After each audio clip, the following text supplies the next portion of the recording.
Good morning, folks. Afternoon.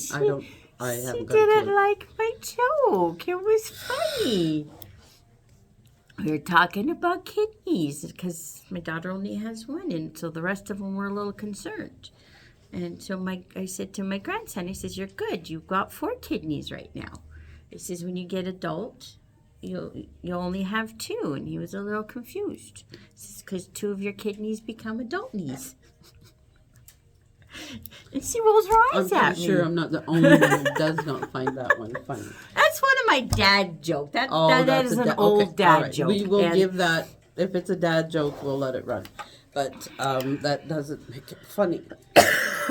according to my dad. Well, hi it's there, everybody. Deborah, And I'm Lori. coming to you with your weekly dose from Tom Sewing. We are. And a couple of announcements. This today it shouldn't have, but this one episode came at me out of the blue. This is what happens when you have a holiday. And I saw something on Facebook that really resonated. Actually, that there's something better about a Monday stat as opposed to a Friday stat, and it's very true. I don't know why, but it feels better to have a Monday off than a Friday. So anyway, moving forward, demo sale. The demo sale is still on, lasting as long as those demo machines are here. Yeah. So they are whittling down. Yeah. So yes, they are. They're going out the door. Yeah. So if you were thinking of it and you had your eye on one, come in, have a look, see if that's really what you wanted to do, and take it out the door. Same day. Now, we are into April, booking same days, and the schools will be coming up soon.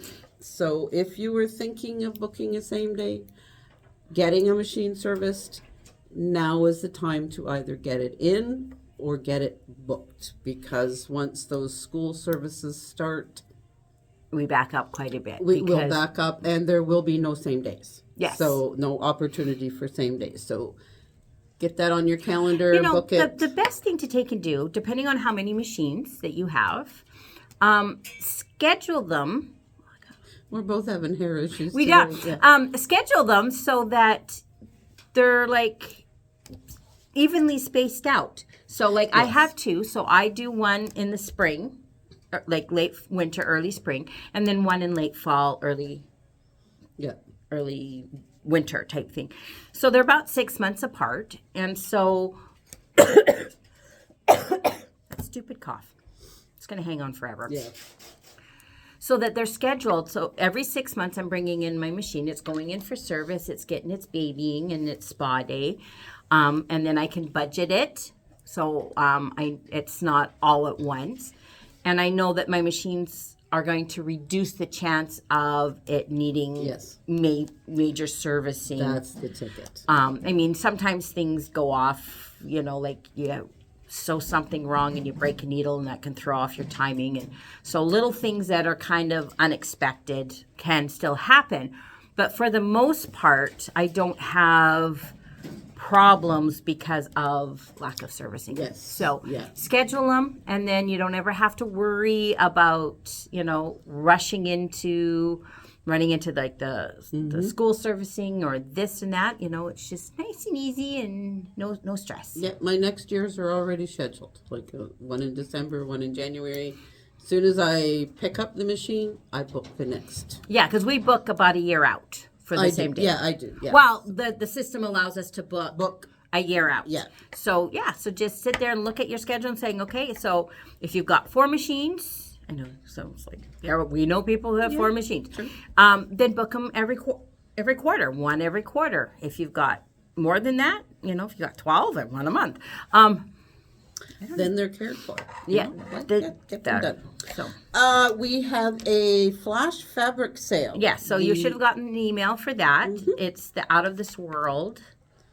That's right, and it is out of this world. It's very cute. There's probably some more announcements. We're not sure what they are, so just check the your emails. Your emails. When I the website. the website definitely, and in the comment section, I'll have if there's any more. I'll post Yes, because more. I don't know why, but this being off yesterday I was just throwing everything off for an absolute loop. She sent me a text yesterday telling me that the video was today, and I'm going, I misinterpreted it, and okay. my whole head just spun out.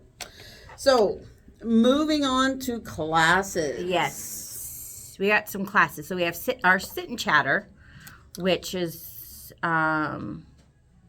in person. Yep. This is Thursday. Yeah, this Thursday. And the Zoom is Thursday evening. Yes. So that is formally known as the Kimberbell Club. Right. So it's our embroidery club. Come on in. So we will talk about the block of the month mystery quilt. We will cover that. I should have grabbed those ones. Those ones are really cute. It's the little snail and the mushroom. They're so stinking cute. They are really, really cute. So we'll cover those ones. And then the other project, our bonus project, is going to be a zipper bag, a little zipper pouch with fringe flowers on it. So that's going to be lots of fun. If it's as cute as last month's, so it's going to be definitely worth. Now, just a reminder, in order to get that free bonus one, you need to actually be present. Yes, So either in person in the morning or on Zoom. You need to be there, not just sign up. You actually need to be present to get that. And then, it's going to be fun. And so that's this Thursday in person here in Surrey, Zoom Thursday evening, and in Country Folk in person on Saturday. Yeah. Excuse me. We have scheduled some new classes. The free motion. And, yes, exactly. Now, I took the free motion on Saturday, and Tom was the instructor. And it is so clear in my head now. He takes it from a point of view of creating a tool. Your sewing machine's your tool in order to create what you want. And it just clarified so much. It made it so simple to move from one step to the next as he took the class along. It really, really extremely well done. And if you can book yourself into one of those, if you're interested in free motion, absolutely take this. Because you guys listen. They We watch listen. us. That's They right, watch yes. us, and they actually listen to what we say. Yep. Yay, you. So we were talking last week about if you want a class to let us know, and we'll add more. So 2 more free motion classes have been added. Yes, yeah. But a caveat to that is they're almost full. They're filling up. So if you want to get into Tom's free motion quilt class, you need to register like ASAP. And again, if they're full, get on the wait list because we'll add more. You know, I mean, it may stretch out into the little of the year. They're not going to be like right away, but we will add more. But yeah, it is a really good class because he does take it from setting up your tool, and because we were talking about it that our machine is our tool, and so knowing how to do something on the end part is okay, but if our machines are not set up to do it, we will run into so many problems and get frustrated in thinking that it's us. Yes. That just can't seem to get it. And where it really is that our tool is not set right for what we want it to do. Right. Just like, you know, and this goes back to when I was talking about like the 1/4 inch foot, right? My brain, you put the 1/4 inch foot and it measured a 1/4 inch from the needle in the thing. I had to change my tool to match what it needed to be. And so I'm thinking I'm screwing up, that, you know, I'm doing something wrong, when it really was my machine or my tool was not set properly. Exactly. Yeah. And so if you don't have it set up right, it's not going to do what you want it to do, and you're just going to mess up left, right, and center. And this class really walked me through it to understand how to make the machine do what I want it to do. Yeah. And, you know, the little tricks of why it would do this or why it was making little points. To figure out what that was, it was hasn't helped me to eliminate it completely, but I know why it's doing it now, and so like I can work towards that, and that's practice. That's Yes, just gonna that's be practice. So I have been practicing over the weekend the tips that I got on Saturday from the class. So I'm looking forward. I get it this She gets it on Friday. Friday. I get it Friday. Woo. so We took pity on Tom and didn't put both of us in the same class. I think that would have been too much for him. Really, mind you, it really was a busy class, so even we wouldn't have had an opportunity to do anything disruptive. She could though. Cake therapy. This month Yes. is the 26th here, which is a Wednesday, and the 25th in Country Folk, which is a Tuesday. And again, that is with Tom. Notion Devotion. If you guys attended the one that we had last year, we've got Rita from Jefferson's is coming, and she's going to show us a whole bunch of notions. She's got lots of information. It's really, really a fun event. So come on in. We've got it both in Chilliwack, which is the 14th, and then it's the 7th here in Surrey. So both places. In March. In March. Yeah. Well, we're kind of past the 14th and the 7th in February. Yeah, but you never know. I know. It's just, so the 7th in Surrey and the 14th. So mark those days. Come on in. It's going to be lots of fun. You're going to see some really cool notions. She talks about different ways to use them, and it's just lots of fun. Yeah. So it come is on fun. in. And it's a social event, if It nothing is. else. Yeah. Then the Husqvarna Zoom. Yes. Now, just also, just a reminder that if you sign up for it, you're not going to get the Zoom link right away from us the way you normally would, because the Zoom is coming from Husqvarna, which will go out a day or two prior to the class. There are 4 different classes. There's a free motion, ruler, quilting with your embroidery machine, and I'm absolutely blanking on the other one, which is weird because I've signed up for it. I've signed up for all 4 of them actually, because anything I can at this point to expand on some of my skills. Because as I've said before, I really want to work on the decorative stitching. That's it. I really want to work more on the free motion and the ruler quilting.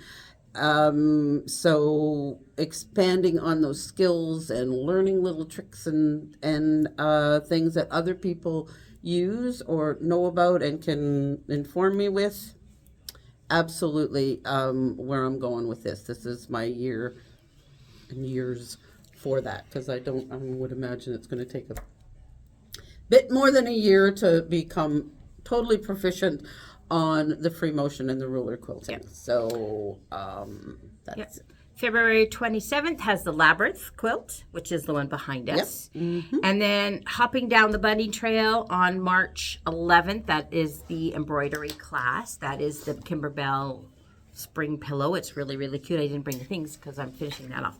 And then I finished off the sample. This one's will be in the calendar, and it's probably going to be about the end of March. But you guys see it? Isn't it beautiful? It's so cute. It's Hello Easter. It's a sweepy one, isn't it? It's got 3D dimension to it, so it's got puffies, and so yeah. So that one is coming up, and so you want to get in on that one because it's gonna be fun. Because we're gonna talk about border quilting, but kind of just adding that extra pop to, because this one, if you look at it on the picture, it's very flat. Mine is not. Yes. And it just... There's a lot of texture and then when you so you put it up there and it just kind of jumps out at you. It's like 3D. Woohoo. You're laughing at me. No. Oh, that's okay. I'm not. There she is. But that's okay. But I love giving texture and dimension to stuff. Just, it just makes it more... I don't know. It gives it pop. So, and it's got the fur. It was so soft. So you can snuggle the bunny. So funny. So Okay. I'm gonna put it up on like my door when you come up the stairs. It'll be a nice little there. So if you'll come over and I'll be sitting there going like this to my door. Wow. It's just need to snuggle the bunny. And we have a demo today We do. with So Jen. Jen's gonna show us a couple of things. So I'm just gonna grab my camera. We're gonna We're gonna walk this way. So Jen, whenever you're ready. I'm ready, I promise. That's okay. She's a coming. Okay, so, all right. I'm gonna sit so that I'm not wobbly.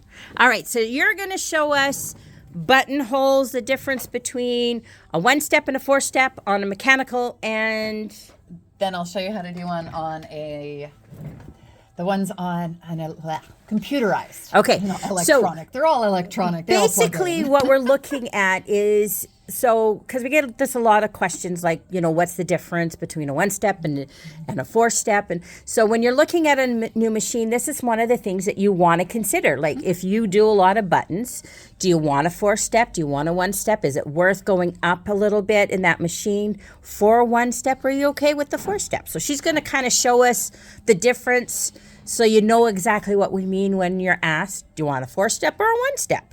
All right, so this one here is My Style 100. It's a Janome. It's an entry-level mechanical machine. Well, actually, a little bit more than entry-level, but it does have a 4-step button. So this one is our 4-step. Okay, so you show us what a 4-step would be like on this one. Okay, so if at first you'll notice that here on the dial where your stitch selector is, you have 1, 2, 3, and then 4 of the numbers. So when we do the buttonhole itself, 1, we have to figure out how long we want our buttonhole, and 2, we have to make sure that it's actually matching. So we are going to start with 1, and also please note that there is a little between 0 and 1 is for your stitch length for your buttonhole. There is nothing for you to actually just press a button and have it selected for you. So, okay. So right now we're on step We're on one. step 1, and I'm hoping that this will eventually start moving for me. Okay. Note to self.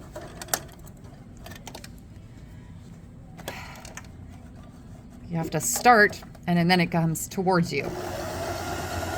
Because, Jen doesn't always think. And then we will go. And then that's your crossbar at the bottom. So you decide how thick you would like it. And then I'm going to go to... sorry. No, so on this one, because it's manual, so you're making more of the choices than the machine is. You are making the choices. You are in control of everything. You have to choose everything. It does not get done for you. You need to do it. So now we have to be very careful that when we go back, we have to make sure that they actually match up here so that your buttonhole is the same size. So that looks about right, because I did try, and you have little dashes on the side to help you and a little arrow, but just in case, it can be so that. And then I am going to actually go down a little bit because I didn't like how it didn't match up. So and there we go. You have to be more precise. You need to be more precise. You And need to be watching and vigilant. You can't just press the foot and let it go. Okay. And then, like every buttonhole that you do, you would take out your No. stitch ripper, unless you have a button knife, because some people do have the button knife. And you would go and put it in, and then open you up, go. and there you have a buttonhole. But you always need to be careful with your stitch ripper, because if you go too far or don't put a pin in there to stop it, Yeah, see, I always put a pin across the thing. yeah, Because I will. you will Okay. inevitably do that. One of my favorite things to do, though, in a demo is to show, because these things are very sharp, even though we don't think about it that much. Okay, All right. so we have that one. All right. Now we're going to a go. couple feet down to a 1-step buttonhole. And in this one, So now this is still a mechanical. yes. Okay. And now there's an extra step that you need to do here. I have already got it I actually didn't set it up. So now it's between the 0 and 1 for my stitch length, and I'll set it up on buttonhole. Okay. And then now you put down this little buttonhole foot. And so for one of these, because it is an automatic, you would put your button in the back here. Are you filming my fingers? Yep. Awesome. I can't see where you're filming. And so if it's a bigger button, if it's a smaller button, it fits right in. And then this one, at least, you can just go.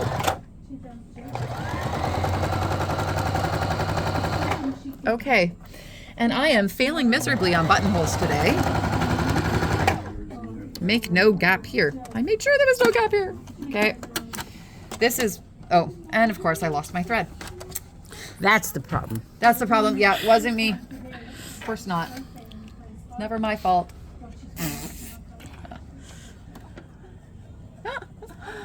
So that's the other thing. You need to make sure that things are well threaded beforehand. Don't pay any attention. I've done a few of those Haven't we all? where we're kind of get going and wondering, why is it not Why is it not working? Oh, because The thread broke, thread broke on me. on the last one. So. All right, let's do this again.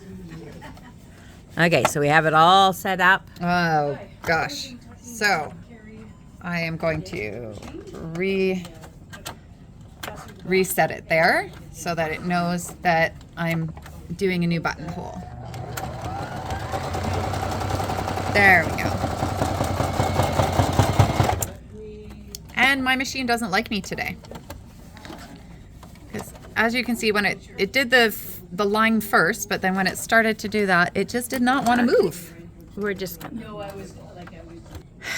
All right, we've got this. We had to get tech just to come and check something. All right, so for this one, we take and we switch everything over, get it all set up. We've got the back. We've got our button in here. Yes. Our pretend button. Our pretend it's invisible button. and beautiful. And then this one, it's like the thing is that the butt gets pushed towards the back.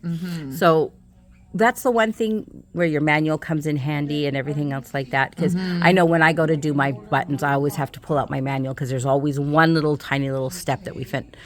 So, all right, so we're ready to go on this one. Okay. And Yes. like different than the other one, this one is going to do all 4 steps together. And then you have to decide when to finish because Okay. it'll just keep sewing in place by that point.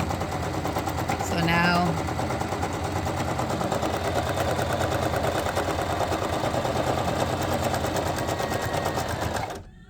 see? And then we have it. Yeah. And then I'll just pull that out here. Come on. There we are. Oop. We got and so there we have we our go. button thread again. All right, so that is just basically very simple. You just make sure your key points are in. Some have that little thing that pushes back, some have it don't. push, some don't. Oh, it's one of those things where you All have right. to remember. And with 65 different types of machines here, sometimes you just forget which one you're working on. All right. Okay, so now we have this one. All right. I'm sorry, you're going to need to bring a chair. That's okay. I'm good. Okay. So this one is the Janome 9480, and it is a computerized machine. As well, you'll notice there's a difference in the buttonhole plate here. There is this little section underneath, and this is a stabilizing plate. And what happens is it helps a lot with should you be putting a buttonhole in thicker fabric, say you're going through layers of interfacing and whatnot, this definitely helps stabilize. And that way, just put my foot down here, and then I'll make sure that I have it on the buttonhole. But as well, this one too has the little buttonhole foot that happens. And so, but I'm just gonna pause for a second. okay. Okay, so now we're ready to run it through. So it's all set up, ready to go. And there's 2 easy ways. You can either use your start-stop button or the foot pedal. I'm going to use the foot pedal because it's still plugged in.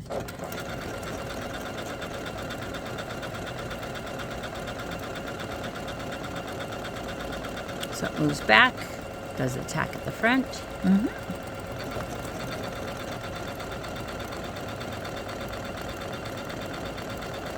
Now we chose kind of a teardrop shape this time, or not exactly a teardrop shape, but we chose number 3 here. So it's not the same as we were doing, because in a when you have a computerized machine, they have multiple different types of stitches that you can do on a buttonhole. So you can do your keyhole buttonhole, you can just do a rounded buttonhole. I chose 3 so that we had something a little bit different than the mechanical, so that you can see that there is a difference when you do have a computerized machine versus a mechanical. And that's the difference. A mechanical, it's got 1 step or 4 step, but it is a straight Buttonhole and buttonhole. You've got and the only difference is you've got the difference in length of it. Yep. Whereas this one, when you've got a mechanical machine, or not mechanical, computerized, then you can get some of these fancier, different things. So that's what we're talking about when we're talking about buttonholes and the difference and kind of what you're looking for. All right, thanks, Jen. Welcome. Wander on back with me, or I'm going to wander on back. And as I say, just drool. Give it some love as you walk by. Well, yes, but look at the size of the hoop. It's just, I know. you know. This is what we dream about. We do. And then that, so, and then our fabric. It's some cool fabric.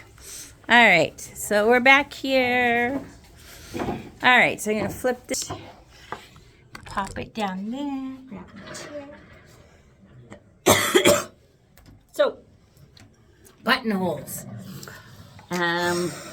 Yes. I like, so my machine has that fabric guide, and that really is nice because it helps to keep the fabric nice and flat, and keeps it together when you're putting it through, especially if you're working with something lightweight. Yes. Yeah. It is really, really nice. And that's a feature that tends to come higher on the higher end. Absolutely. ones. And back in the day when I was learning, buttonholes, zippers, whatever, everything I did, and I made it a point.